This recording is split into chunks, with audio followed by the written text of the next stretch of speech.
Thanks very much, and it is a pleasure to join such a distinguished panel this morning. You know, I did not start off life as a Republican. Back in 1972, when I first came to Washington, D.C., I actually worked for the Democratic National Committee. A lot of people don't know that, but I started life on the left. I started life as the daughter of a house painter, growing up in a Franklin Delano Roosevelt Democratic home, believing that I would always go into the polling booth and pull that lever and pull it for the Dems. And then a funny thing happened to me in 1980. I had always considered myself a hawk on national defense. And in 1976, I couldn't quite bring myself to vote for Jimmy Carter, but I wasn't going to vote for the other guy either, being the good Democrat that I was. So I simply sat out the top of the ticket when I went into the polling booth. But in 1980, I looked around and I saw that the world had changed between 1976 and 1980. The organization Freedom House used to put out a map of the world, and that map of the world used to show those countries that were free, partly free, not free, and totalitarian. And what had happened in that 4 years when Jimmy Carter was in office was that that map increasingly grew red for totalitarian. One country after another fell to communist rebels or to those affiliated with the Soviet Union. And so I went into the poll in 1980, and for the first time in my life, I pulled the lever for Ronald Reagan. And I have to tell you, I really worried. You know, I had this sense with my dad, you know, had departed this world, and I had this sense of him up there in heaven looking down on me, and I wasn't quite sure whether a lightning bolt was going to strike or what was going to happen. But the funny thing that happened was when I left that polling booth and went back, worked at a labor union at the time, the American Federation of Teachers, and started talking to other friends and asking them who they had voted for that day. And one by one, in the dozen or so people I polled in my little informal poll that day, one by one, all but two of them admitted that they had voted for Ronald Reagan. Well, that was the beginning of my recognition that I was not only a Republican, but that if you scratched just the surface, I was a conservative underneath it all. I believed in a strong America. I believed that the United States was a force for good in the world. I believed that democracy was the path to prosperity.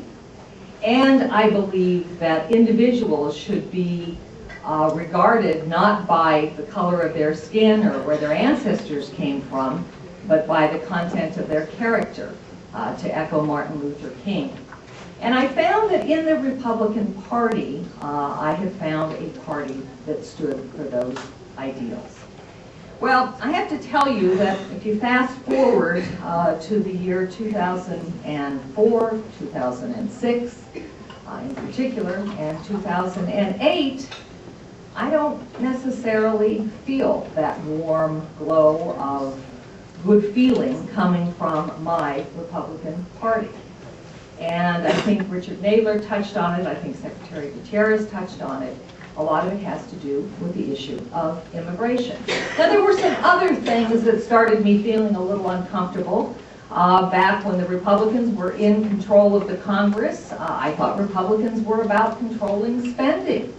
I thought Republicans were all about personal responsibility and certainly didn't want to simply send money back home to their districts to fund pork barrel projects so that they could get reelected. Well, the Republicans in control of Congress, in fact, led to some of the biggest spending we've seen in the nation's history. And so I began to have a little bit of a queasy feeling about whether or not all of my fellow Republicans were truly conservatives. But the issue that has caused me the most concern has been the issue of immigration. And it is because of the way I view this country and the way we have fashioned ourselves and our ideals. This country is not a country that is bound together simply by blood and soil, as so many nations, say, in Europe are. This is not a nation whose population is comprised of people who have always been Americans and who can trace their history back here hundreds of years. This has been a country that has been built on an ideal and on principles, on the idea of freedom and on the idea of liberty.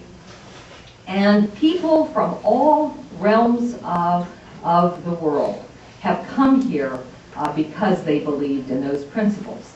They've also come here seeking better economic opportunities. For even though we like to tell ourselves that the real reason people want to come to America is they want political freedom, in fact, going back to the 19th century, and certainly in the early part of the 20th century, the prime motivating factor for people coming here was economic opportunity. They became interested in freedom once they got a taste of it, but their real interest was in feeding themselves and their family. Well, since the mid-1960s, we've had a huge new influx of people coming here for that taste of economic freedom in the United States. And unlike those who came in the early 20th century or in the 19th century, they did not come largely from European shores. They came closer to home. They came from Latin America or some farther away from home, from Asia. About 40% of the people who've come here since the 1960s legally have come here from Latin America, about 40% from Asia. Well, suddenly, I guess it was around 2004, I began to get inklings that the Republican Party was going to break with its past on immigration issues and begin to adopt a policy that said that it was important to shut our borders and close off immigration to the United States. Not just illegal immigration, but legal immigration as well. And what it has said to me is that the Republican Party has changed its values on an important issue. And I'm here to say that if the Republicans in Congress, when they were in control of Congress, had wanted to end illegal immigration, they could have done so in an instant. All it would have taken would have been passing an immigration bill that was market-oriented and geared towards our need for labor in the United States, and we would have eliminated 90% of the illegal flow into the United States. So I'm sitting back right now, still a registered Republican, still supporting Republican candidates for office, but I will tell you that I do not feel as at home in the Republican Party today as I did in 1984 and 1985 when I first became a Republican. And that is a problem for our party, and one that we have to come to terms with and we have to address. Thank you.